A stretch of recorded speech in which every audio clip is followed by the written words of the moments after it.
Can I invite Dr. T.P. Sahoo to please sum up the conclusions from the previous session that was on 4th May? Yeah, Go ahead, please. thank you everyone. And next slide, please. This is what we spoke on. Two things was discussed. This was by Dr. Parikh, and it was on convalescent plasma therapy. The take home that could be done is that the initial excitement that happened post the initiation of the first wave has come down. There has been actually no high-level evidence to support his routine use. Actually, the meta-analysis published in JAMA also put all the things against the use of convalescent plasma therapy. Probably in the early infection, in the mild category, there could be a very narrow therapeutic utility of plasma. But which antibody levels would you be considering for an ideal donor? The higher the better. But the conflicting evidence is there. You could find notes of beyond 40 is good enough. Dr. Parikh told beyond 130, 200. Someone told 160. So it's all out there. But all said and done, plasma therapy is now not to be done in a routine practice. Very selected patients, probably very early, could be mild, and that could help us from going from mild to the moderate cases. That's what was the take home from the whole thing that came around. Next slide, please. Yeah, for the bevacizumab, which Dr. Amish spoke about, I think this was a data which will evolve. The data is sparse but exciting. And if tocilizumab was not available, this was the go-to drug in the cytokine storm for most of us, because toci is not available in the market for quite some time now. Very difficult to get. All of us have used this, and even with my also experience of now 6 patients, and 5 out of 6 have actually had an improvement in 24 to 48 hours. So all the Indian physicians spoke on the same page that there was a very decent success rate for them. The first thing what all of them spoke was the decrease in the oxygen requirement that happened in 1 to 2 days with bevacizumab single shot. And in cancer patient, we are not sure of the data because there's nothing which is published. And in the 6 of my patients, 1 was a cancer and 5 were non-cancer patients. So with that, 2 take-home slides, we can go on. Thank you, sir. Thank you very much, Dr. Sahoo. Now it is a privilege to listen to Dr. Bhavin Jankharia. I think, as we were discussing before we started, that CT scan is being overused, and it can lead to a lot of confounding issues. So let us hear from the expert. Over to you, Dr. Bhavin Jankharia. Okay. Thanks, Purvish, and it's nice to see so many colleagues that I haven't seen. Otherwise, I would have seen quite a few of you at least once a year, but maybe after a couple of years again. So I guess what prompted this invite was the white paper that we came out with 2 weeks ago from the Society of Chest Imaging and Intervention, which is a 3-year-old fledgling society, but represents thoracic and partly cardiothoracic radiology in our country. So I spearheaded this with Lena from CMC Vellore, and the representation was quite widespread. We had Mandeep from PGI, who is very active in the Punjab area, in the media as well. Ashu, who's the head of thoracic in AIMS, and then Parang, who works with me, Amit, who's on the panel right now, Aparna from CMC, Abhishek and Sham. And so our idea was really not to infringe on the decision making that a physician would make, but really just talk about the issues where we believe that there is unnecessary use. And so we thought we could at least have something that is up there and out there to guide and help. So CT chest in COVID-19 is obviously useful for moderate, so it's diagnosis, management and follow-up. So for the diagnosis of moderate to severe symptomatic patients suspected to have COVID-19, for a quick triage, cough is not an indication. Asymptomatic to minimally symptomatic. Asymptomatic, we mean 1 episode of fever, but otherwise asymptomatic. Only when RT-PCR testing is not available, as happened 3 weeks ago, when for a week, test results were delayed by 5 to 6 days in Mumbai. Or RT-PCR testing is available, but results are delayed due to backlog or logistical issues, and the delay would change the way the patient is managed. Third would be a high clinical suspicion of COVID-19, but with a negative RT-PCR report, which we know does happen, where the findings of the CT would make a difference to management. And other unique or individual situations, for example, emergency surgery, and we don't have time to wait, and we're willing to accept a negative CT as a result that would allow surgery, etc. So all of these are physician-based indications, which are absolutely fine. So this was our list of where it is indicated, but we also made a statement on where it is not indicated. Routine evaluation in asymptomatic and minimally symptomatic patients, and cough is not an indication. So just because somebody is diagnosed to have COVID or seems to have COVID does not mean a CT chest needs to be done.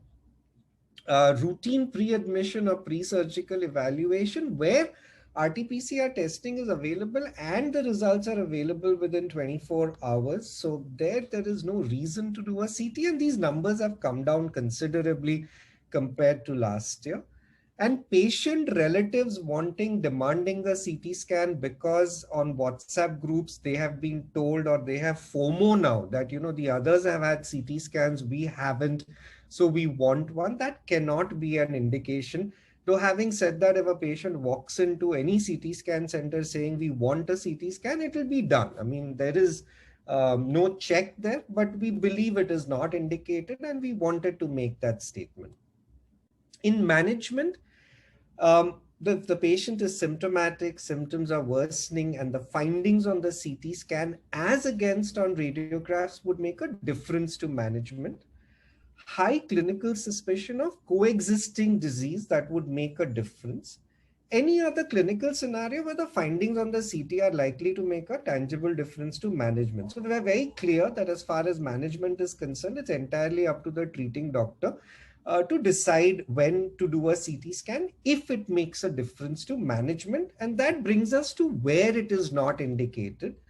Routine evaluation as part of a routine protocol. So there are at least 3 hospitals we know of in Mumbai who do protocolized CT scan, day 0, 3, 6, 9, 12, 15, 18, and at discharge, which is completely ridiculous, makes no sense, but it's part of a protocol. And that's what we are saying. There is no reason for it to be part of a protocol. If you think you need to do a CT, that's absolutely fine as a clinical judgment, but it can't be a routine protocol.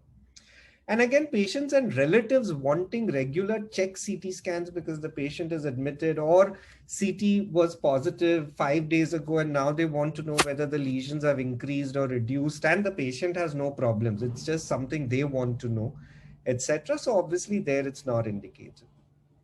In follow-up, specific clinical situations, patient not improving, worsening symptomatically or on PFTs, any other clinical scenario where the findings on the CT would make a difference to management from a follow-up perspective.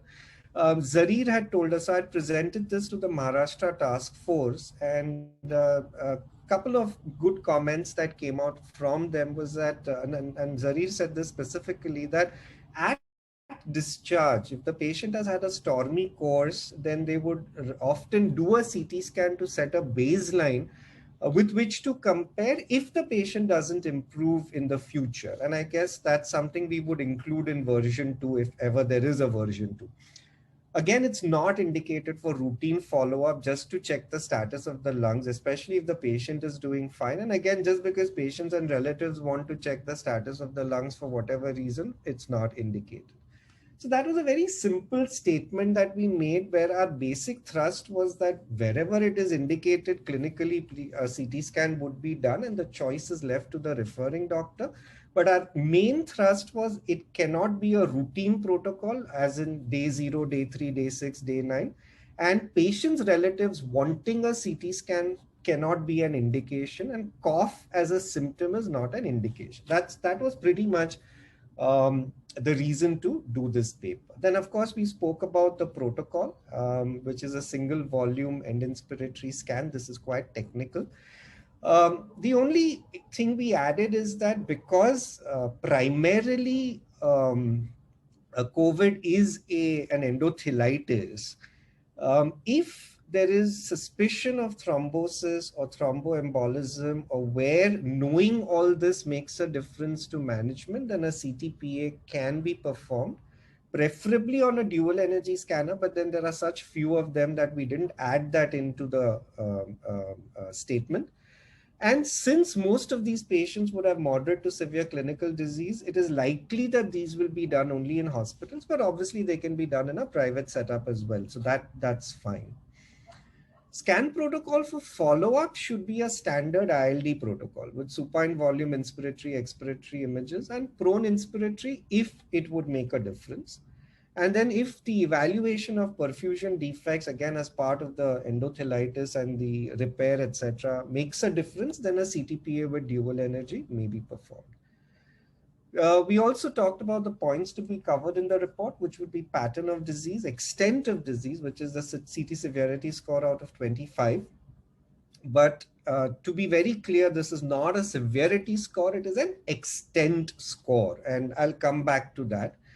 Automated scoring methods are not to be used. And here there was some argument with the task force people because they thought it would be better, but our automated scoring systems based on pattern recognition, texture, and AI are not robust enough at this stage. We must mention if there's a superimposed complication, additional lung findings, etc. Because one of the things that has happened with the rampant use of CT is the pickup of a lot of asymptomatic malignant nodules, mediastinal nodes, masses. We've picked up thymomas, lymphomas, all of which, and I wish somebody could have written that up, but the number of incidental and pre-existing findings that have been picked up that have made a difference later on has been interesting. We believe that the coronary calcium should be commented upon because it's a good opportunity at this stage to mention this as a baseline since the CTs are being done. And we should mention fatty liver and look for renal calculi. The measurement of the MPA is not necessary, but if you would like to do it, that's fine. The CORAD's grade should be mentioned only if it is 4 or 5. If COVID-19 is not seen, then we should just say that the CT scan doesn't show findings of COVID-19 because the grades 1 and 2 make no sense at all otherwise, and or say that the findings are equivocal. And these were just some examples of CORADS 1, which is essentially normal, CORADS 2, where we have tuberculosis, 3 is where it's equivocal, 4 is where, I'm quite sure it is COVID, somebody may not be, but it's once we say 4 or 5, and, our likelihood that we are right about it being COVID is upwards of 90%. With CORADS 5, it is supposed to be 99%. The CT severity score, like I said, is an extent score because what it does is it just divides the lung into 5 lobes, and then in each lobe we make an estimate of whether there is 0 involvement, in which case the score is 0, whether it's 0 to 5%, in which case the score is 1, 5 to 25%, as in the right lower lobe, the score is 2, then, so on and so forth. So when we say that it's 8 out of 25, it only means that that amount of the lung is involved. It doesn't tell us what the severity of involvement is. And the big fallacy here is that it's 5 to 25%, which means if all lobes of the lung have, let's say, 10% involvement, then the score is 10. And if all lobes of the lungs have 20% involvement, the score is 10. And the score of 10 with 20% involvement and the score of 10 with 10% involvement cannot be compared. They are different. And that's pretty much not understood. Also, if it's consolidation versus ground glass, then that would be more severe disease, etc. And that is not captured in this. But some things just become viral and pun unintended from the beginning. So the CT severity score out of 25 by May last year had become the de facto standard. Also, CORADS is used in very few countries in the world. What is actually used is the RSNA consensus system, which is literally normal, atypical, indeterminate, and definite. Which makes a lot of sense from a language perspective. But CORADS just, again, became the de facto standard within a couple of months. So now you can't change something that's become a standard, and that's why we use these. we should be aware that all of these are differential diagnoses. In PET, we do face a problem with chemo lung these days, and pre-existing ILDs are a challenge, and we've had a lot of radiologists calling COVID when it wasn't, just because a lot of the younger ones don't have experience diagnosing ILDs. Idiopathic cryptogenic organizing pneumonia looks exactly like COVID, so that obviously can be a problem. And then there are some of these other conditions that can come up. This is sirolimus associated secondary alveolar proteinosis, GPA, and IgG4 disease. That's it. That was our statement. Thank you very much, Bhavin. That was fantastic. We'll request you to continue being present for the panel discussion, which is going to be moderated by Dr. Ullas Batra. So without wasting much time, over to you, Ullas. You know the panelists, right? Okay. Yeah. I know Amish and Sahoo, sir, and that is all that I need to know. I know Amit, Dr. Bhavin now, and I know Dr. Amit Janu. And Dr. Akash Patel, our radiologist, Dr. Sevanti. And Dr. Akash. Yeah, and Dr. Sevanti is our medical oncologist. I just hope they know me. I mean, that is more important actually to say, I mean, is the who and who of panelists that I have got today. So let's start with the panel discussion. And, today morning I asked Dr. Purvish Parikh, I sent a message to him. The point here is, whenever sir asks, my first answer is yes. Karega, haan sir, karunga. And then I think later ki maine kyun haan kar diya. So today afternoon, I sent a WhatsApp to him and I asked him, sir, chest imaging, COVID and cancer, what exactly do you want me to discuss? I mean, baat kya karun? So my first reactions when I saw this actually, the CT imaging, and this was Dr. Randeep Guleria. And that was the eye of the storm that everybody is on. And my first reaction was, one CT scan equal to 300 chest x-rays. And next, the IRIA's, rebuttal onto that. So my point actually is, and everybody will agree, there are two sides to every story, and the truth somewhere lies in between the middle. And that is the truth that we are going to seek today. Hopefully, my esteemed panelists will help me out with that. So, sir, I did listen to your talk, but I also went through your talk, went through the paper, the white paper. Initially, I like to ask Dr. Purvish Parikh the difference between a white paper and a consensus and a guidelines, but that is not the subject of this topic today. Something kind of white paper, and this is what you are going to do all these things with. So my first question to Dr. Sevanti.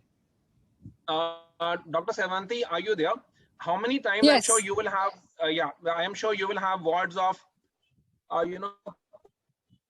COVID positive, COVID negative, triaging in your hospital. How many times have you relied upon CT scan to make a diagnosis of COVID, and the attendants have agreed to it, and the patient has been shifted either into or outside the isolation ward? Sorry, Ullas, I didn't hear your question. Sorry.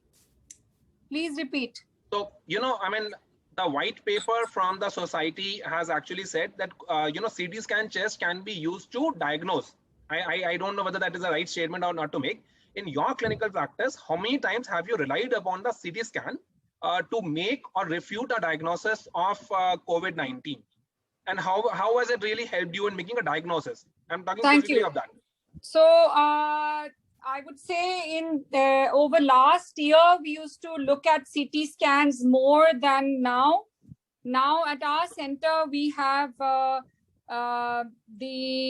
rapid test, not the rapid test, the rapid RT-PCR, which comes back in a couple of hours. So we've not had to rely on CT scan in the current times.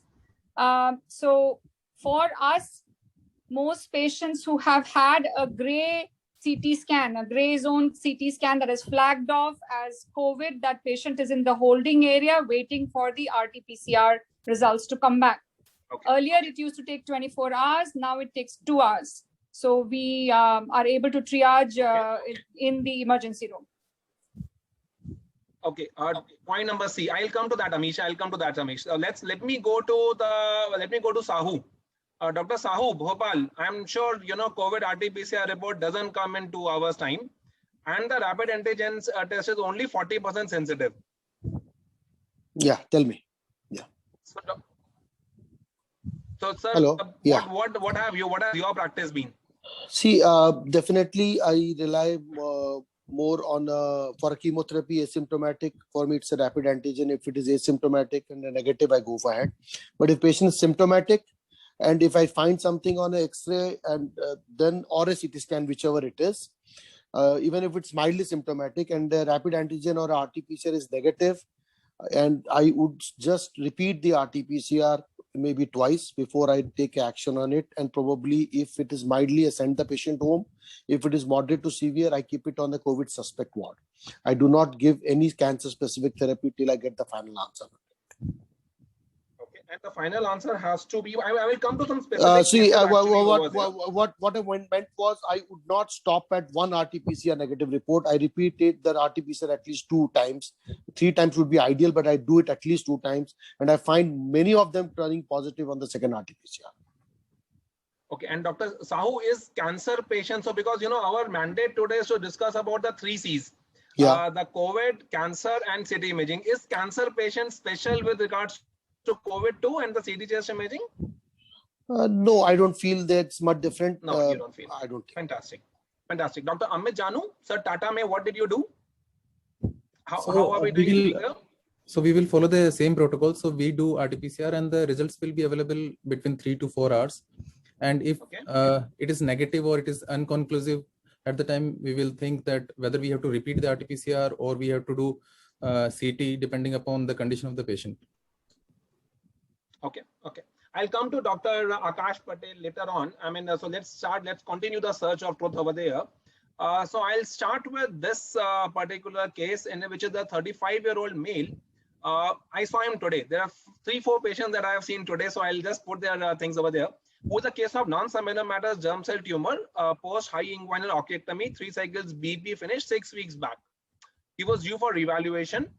There is no fever, there is no cough, there is no severe acute respiratory illness-like symptoms. The tumor markers were normal. He had already been to Amish, Vora, so he got a PET CT scan done. So PET CT scan basically showed the right lung upper lobe shows metabolic active fibroparenchymal changes and ground glass opacities. And the typical, you know, I named my talk as 3 C's, and there are 2 more C's that, you know, the radiologists are very fond of. That is the clinical correlation is suggested. And right lung abnormalities are likely to be inflammatory in nature. So this is a young 35-year-old male who has received bleomycin based chemotherapy before. 6 weeks later, he comes to me with this report. Amish, what would you do?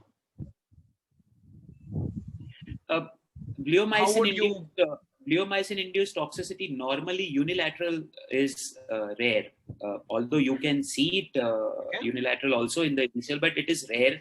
Whichever lung toxicity post bleomycin, what we see nowadays, rare. But if we see, they're bilateral. That is what I have seen. Second thing is patient is absolutely asymptomatic, and since I dug my grave by asking for PET scan, as you rightly said, we'll have to evaluate this. We cannot leave this because of GGO, ground glass opacities, in a young patient. So I would like to involve a pulmonologist here before I go forward. Pulmonologists have all gone on a COVID duty. Okay. So you are the boss. No, you take a second. I'm sorry, you take a second opinion from a radiologist. Yes, Bhavin bhai. There is no images actually. I'm just looking at the reports. Yeah, I am trying to look at the. I am trying to get. I just got a single shot of this image. This was the CT scan, and just once lung window is there, and this was the PET images actually. Kuch samajhta hi nahi. Which has just been given to me. So I have this image right now. Come again. Okay, Dr. Amit Janu. I'm there. Amit, can you comment on this? I mean, this is what I got today morning. What do I do? Do I do a test? Because again, you know, and I'm going to come to one more clinical dilemma later on. What do I do with? Do you think the suspicion is high? Send him home, do a test. What do I do?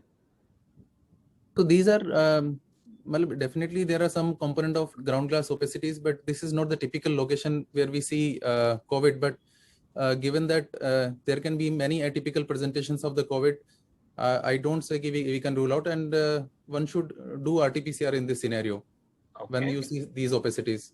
Okay. Dr. Sahoo and Dr. Sevanti? Since all the pulmonologists are gone, I'll have to rely on my radiologists to ask them what does this look like, because this is radiologist Dr. Sevanti has written clinical correlation is suggested. All right. So clinically, the patient is afebrile, yes. no cough, nothing. Yes. Right. Yes. So his mother had his family member had some COVID 7 days back. Let me put it more confusing for everyone, because that's what's happening in Delhi. You know, you question them more, they will come up with some more answers. Ullas, why don't you? I think RT-PCR is a given. Yeah. Okay. Okay. Let's make it simple. I don't think this is a much complicated case for us clinically. Do a RT-PCR. If it is positive, send them home. It is negative, also send them home. And ask the patient to repeat a scan after a month. You will get the real thing, what is out. I would not worry much, because even it's a bleomycin toxicity which has happened, you're due with your chemotherapy and done with your chemotherapy, assessment is done. You're not going to give any more BEP. Your scheduled cycle is over. Why are we so worried about this case? Okay. I'll just repeat the scan after a month. Fair enough. So I have 5 cases. I have 5 cases. No. But my point is, how would it be different to me clinically if it's a COVID positive in an asymptomatic patient? Doctor, so Sahoo, he can be a super spreader in Delhi. So do RT-PCR. Tarini. So last week, in fact, the positivity, as Ullas would know, in Delhi was at 70%. Yes. So, and mother, if had a history of COVID 7 days back, we assume that this person is COVID positive unless and until proved otherwise. So a single RT-PCR report negative with this type of CT scan picture, where they have written inflammatory in nature, that is what the report is written. I would do 2 serial RT-PCR, Ullas, in this patient at say 72 hours apart. And if both the RT-PCRs are negative and patient is asymptomatic, I would put him in quarantine for 7 more days, because mother had COVID for 7 days. After 14 days, I will bring the patient when the pulmonology team is back and move forward about this lung thing. So exactly, that's what I told, that this patient, you do a home isolation after RT-PCR. That's exactly. Fair enough. So don't send the patient out in the middle of Delhi shopping malls. Definitely. That's what done. Yeah. Fair enough. So this is what I have done. I have sent the COVID for RT-PCR right now. Now let's start with a second case. This is also a case which came to us today. A 45-year-old male resident of UP. He came to us on 22nd April. He was diagnosed as a case of CA buccal mucosa. He was borderline resectable. Was being considered for surgery but could not be done due to all the surgeries being stopped in Delhi because of lack of oxygen and everything. So he came to us on 22nd. He was referred for NACT. All the investigations took 8 days of time. His COVID report was sent negative on 1st of May. The guy is from UP. He has wasted 10 days in Delhi because surgery wale bole ki tomorrow surgery will be done, tomorrow surgery will be done. Now they have said no surgery, go for neoadjuvant chemotherapy, and a COVID report has come negative on 1st of May. Again, he went to Amish. So Amish has got a PET CT scan done. And again, it shows right lung, upper lobe constitutive changes with heterogeneous tracer uptake. Patchy ground glass haziness is seen in bilateral lungs. One COVID test is already negative on 1st of May. This is again, a small time picture that I have tried to take, some ground glass opacities, some consultation. And again, bilateral lung and mediastinal lymph node abnormality is likely to be inflammatory in nature. Clinical correlation, sir, you should have kept this name as 5C, not 3Cs. Clinical correlation has to be there when radiologists are there. So Dr. Akash Patel, what is your gut feel on this? Sir, do we have any other images, any more images? We have no other images. We are medical oncologists. You should be grateful I have brought one image. Sir, by this picture, going back this, I have not only shown what it looks suspicious to me. Medical oncologist. going by this picture alone. The one COVID report is negative. And Delhi. Okay, Dr. Amit Janu. Dr. Amit is there? Yeah, I'm there. I don't know this thing because there is a lot of pleural thickening and apical fibrosis also there.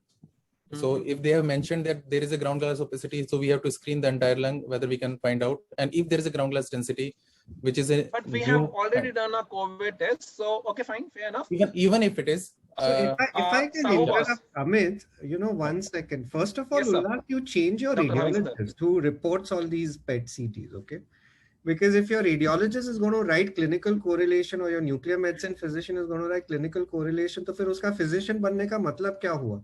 आप उनको सिखाओ कि वो patient से बात कर सकते हैं. And there are typical patterns where you can say whether it looks like COVID, doesn't look like COVID. This report is rubbish.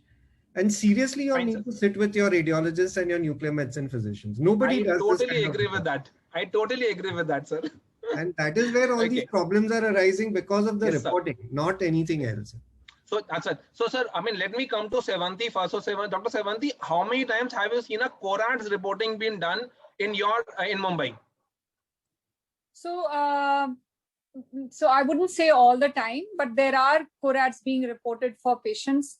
For this patient, on a scale of 0 to 10, how many times? How many? How many? I mean, I think I don't see a CORAD so reporting more than 30-40%. Let me give you 4 out of 10 will have a CORAD. Fair enough. Fair enough. Yeah. Dr. Sahoo. So now what to do? Now this guy is a curative intent of treatment. Yeah.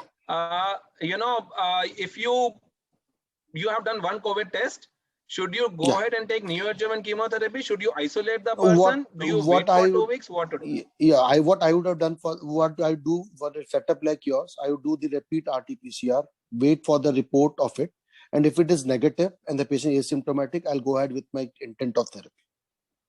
Okay. So you would want to do a repeat RT-PCR, which was done 1 week back, 5 days back. Yeah. And if it is negative, go ahead with I would do. That I will do it definitely, because there are many cases for me, even on rapid antigen, when I repeat it after 4 days, I see the 20% at the particular point was turning positive. Fair enough. Dr. Sevanti? Yeah, so I would repeat RT-PCR in this patient, mainly because of the suspicion being high, and also the fact that many RT-PCRs are coming back negative at this time. Okay. Amish bhai? So if RT-PCR is negative, even with this, you would want to go ahead with chemo? No, as Dr. Bhavin said, I think I will sit with radiologist first and understand what is he trying to say by this. That is very important. If radiologist thinks that this is not COVID, patient does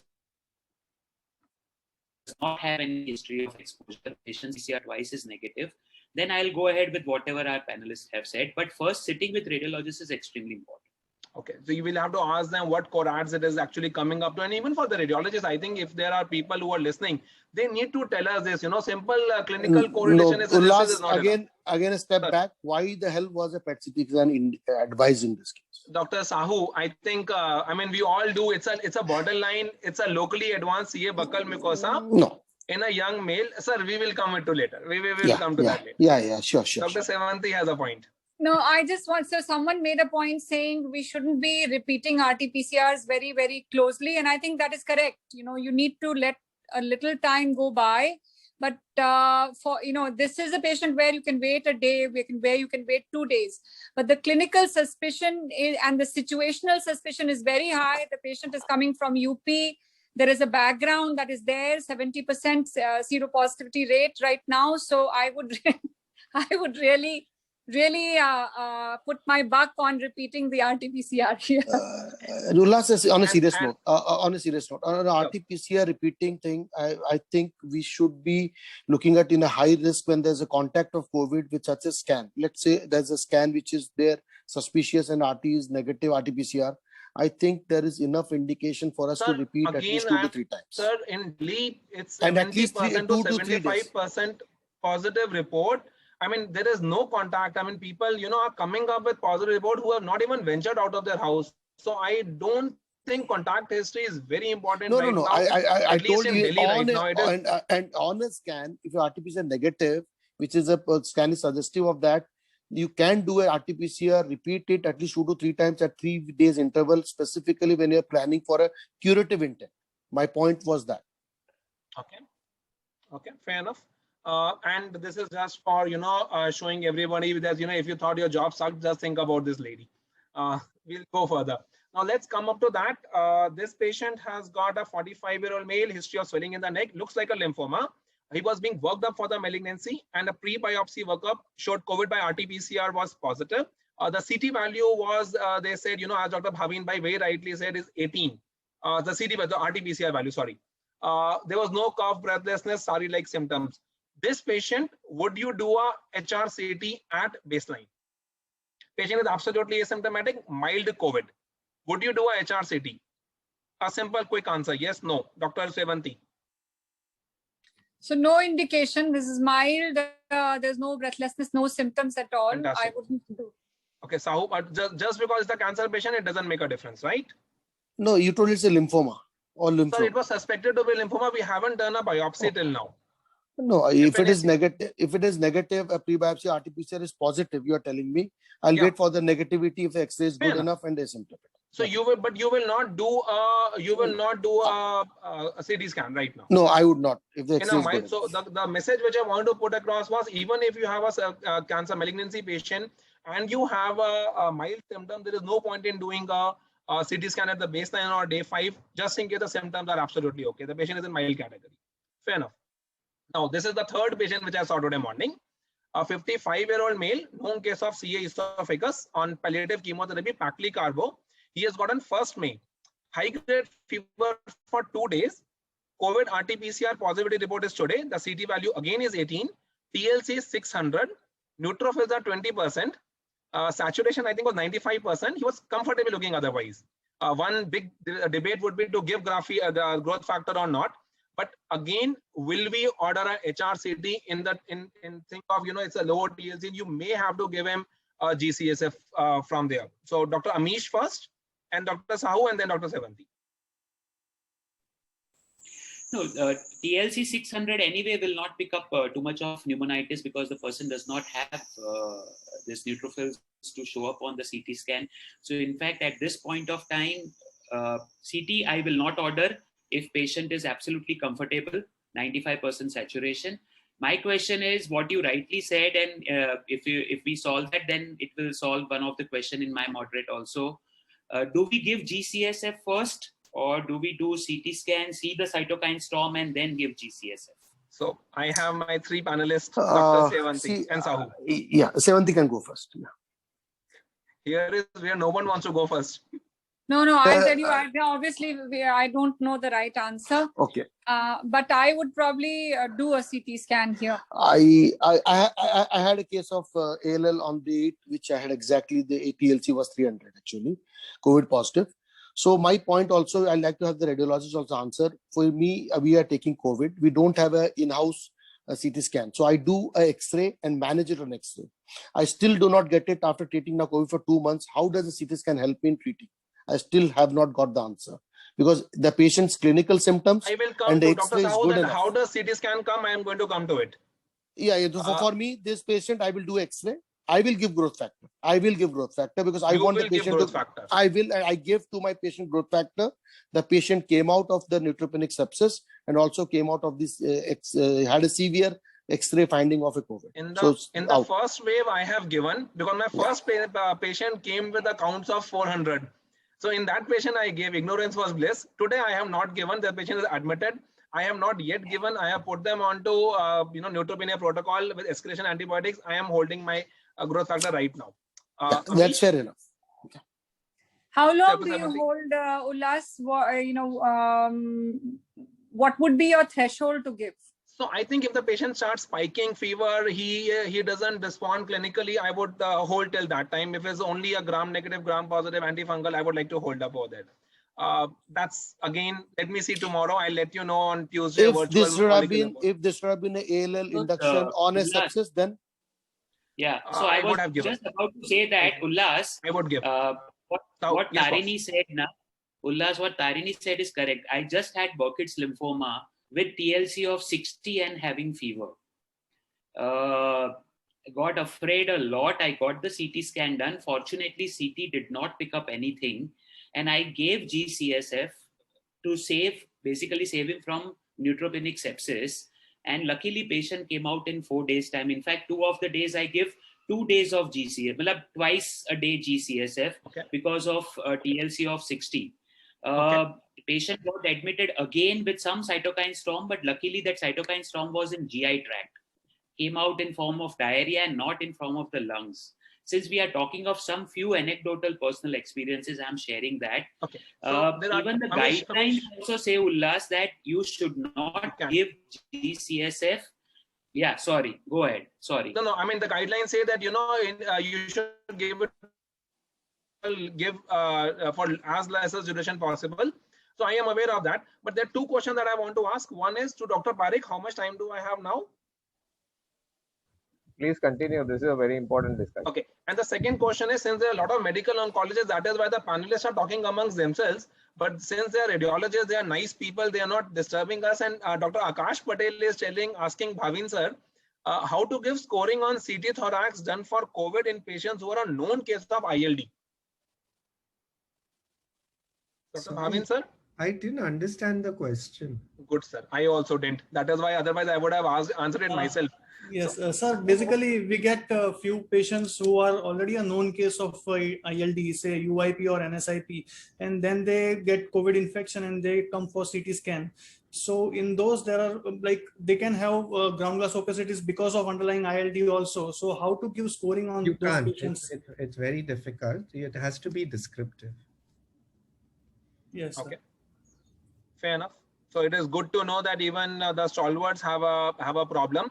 And just in case the listeners are thinking that our job stinks, there's another example. I think Ullas, much but better.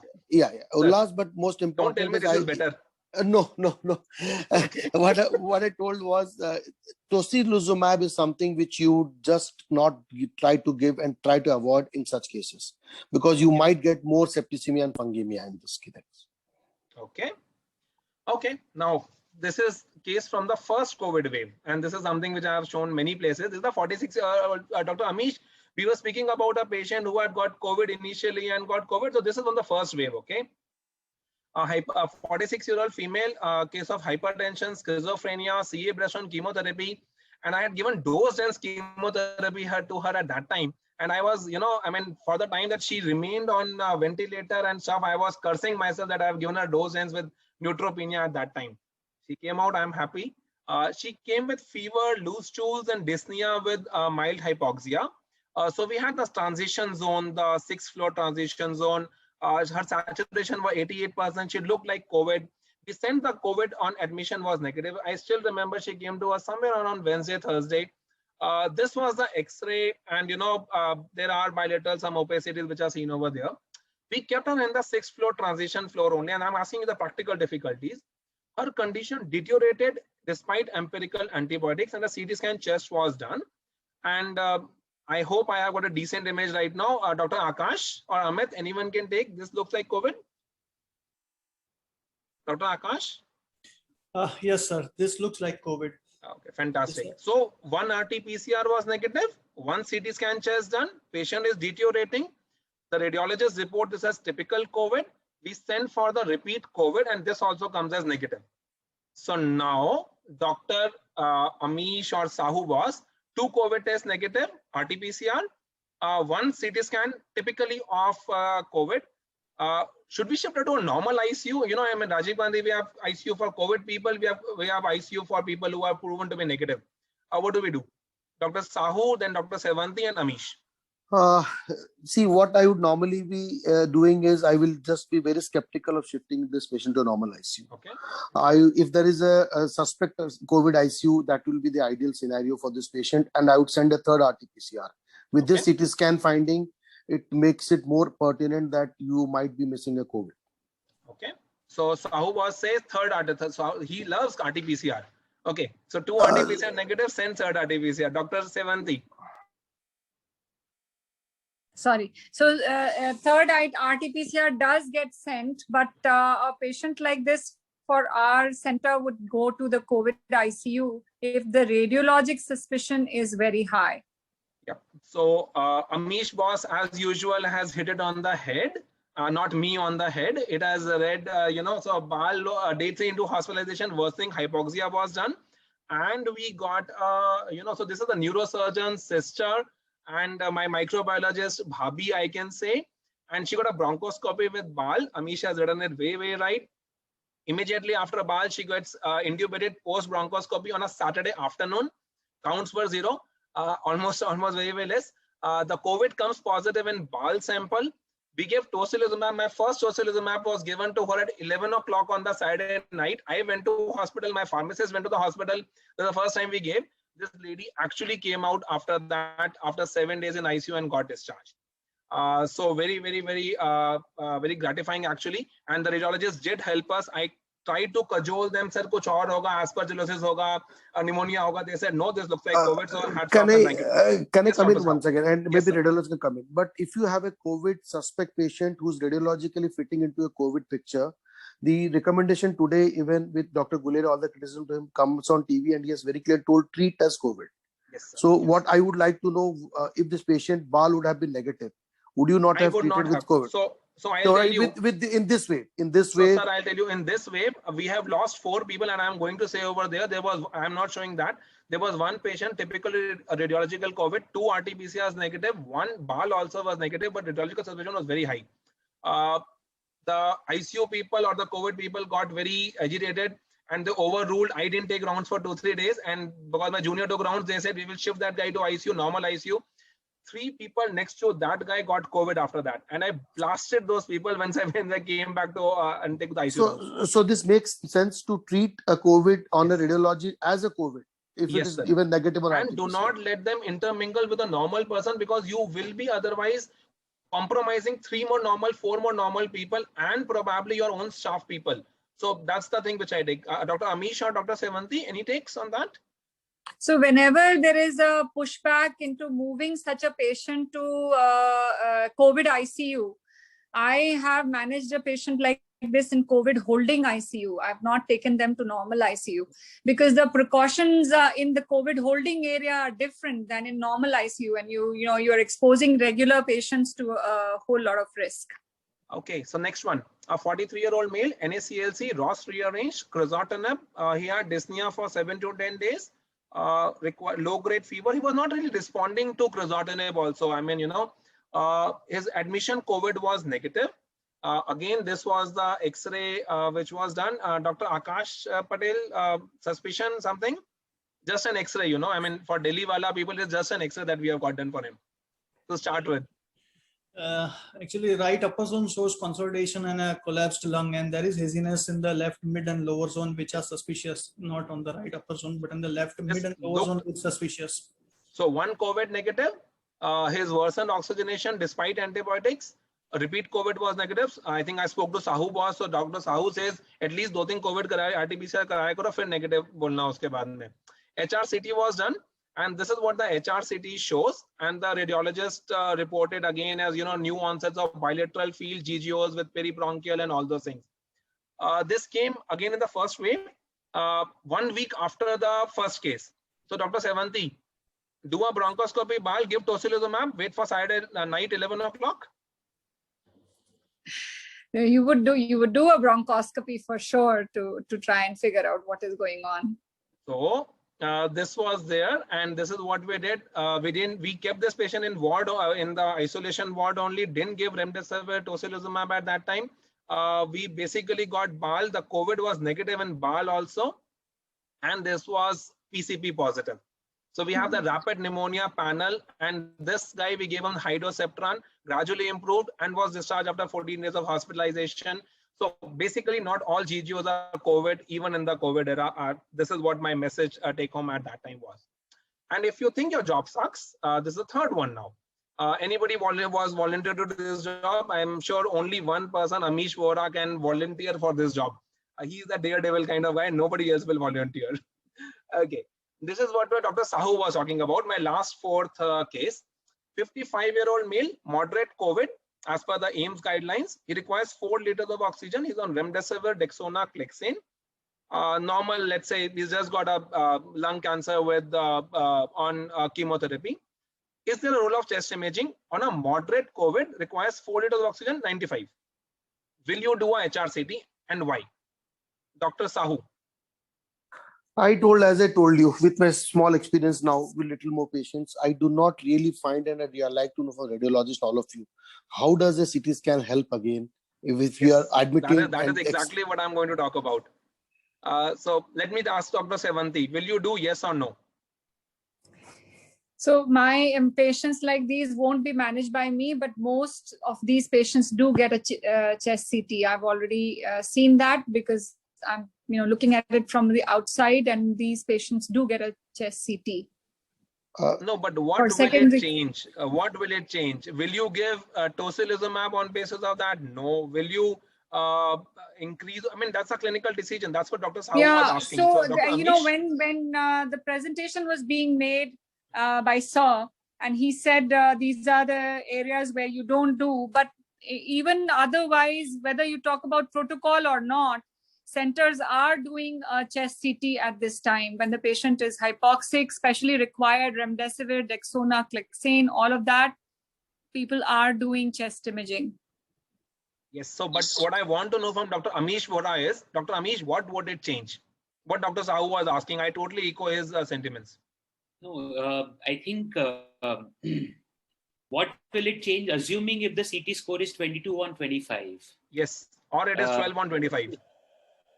Or it is 10 on 20, 8 on 25. Yes. It can be any scenarios. But what I'm saying, assuming it is 22 on 25, at least I'll keep tocilizumab ready. I will not give anything right now with going with the fact that tocilizumab is not available. That is something which will help me. Second thing is post chemotherapy immunocompression, assuming T cell, B cell immunity ka kya body mein chal raha hai, we don't know. It will help me prognosticate also about this patient. So I think these are the two things will it serve. Today, will the CT scan score change my treatment? Answer is no. Because he requires 4 liters of oxygen. But tomorrow, yes, it may help me. Can I ask you something? Yeah, I just really want to know if there's any evidence that a 22 out of 25 will have a cytokine storm more likely than there is no evidence. So my point is exactly that what it is, that it is a clinical finding. I have seen patients on storm who do not have a very high IL also. For Dr. T.P. Sahoo, the next stop is becoming AIMS director. Dr. Randeep Guleria said the same thing. No. I was more in CT scan till I really managed it. For in a small place in Bhopal, I had to step up to the COVID management, and I've really thought that things have changed the way I see that X-rays are more important. Tarini and Ullas, if I can say something here, let us not be what I have understood about this is, let us not be too dogmatic about what we are saying, Tarini. Yes, you are sharing your experience, and I completely respect that experience. There is absence of evidence does not mean evidence of absence. So just because right now we do not have, that's what I said, that at this point of time, if the patient is in a position to shift to the CT scan, we don't know tomorrow. We all hope that this patient will become better. At the same time, this patient may deteriorate. So I personally think is that if you're getting an X-ray done or a CT scan done, idea is to get a chest radiograph done when the patient is having 4 liters of oxygen with on remdesivir and clexane both, a cancer patient on chemotherapy. That is what I would say. My point was different, Amish boss. I'm very practical telling that if you look at, and if you're really managing on a daily patients, the COVID patients, what I'm meaning to say is these CT scans or X-rays change daily. And if there's a storm, the oxygen requirement and everything is so rapid that a CT scan which appeared so good today would appear so bad the next day. And if the patient is on 10, 12, 15 liters of oxygen and X-ray is showing a white patch which is increased, how would a CT scan change the management? The point is, I'm not making it a blanket statement. I'm putting it on a practical point of view. How will it change the management?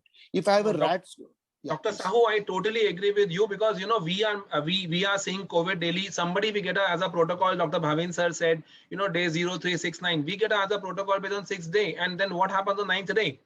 I don't have an answer. You have to manage clinically.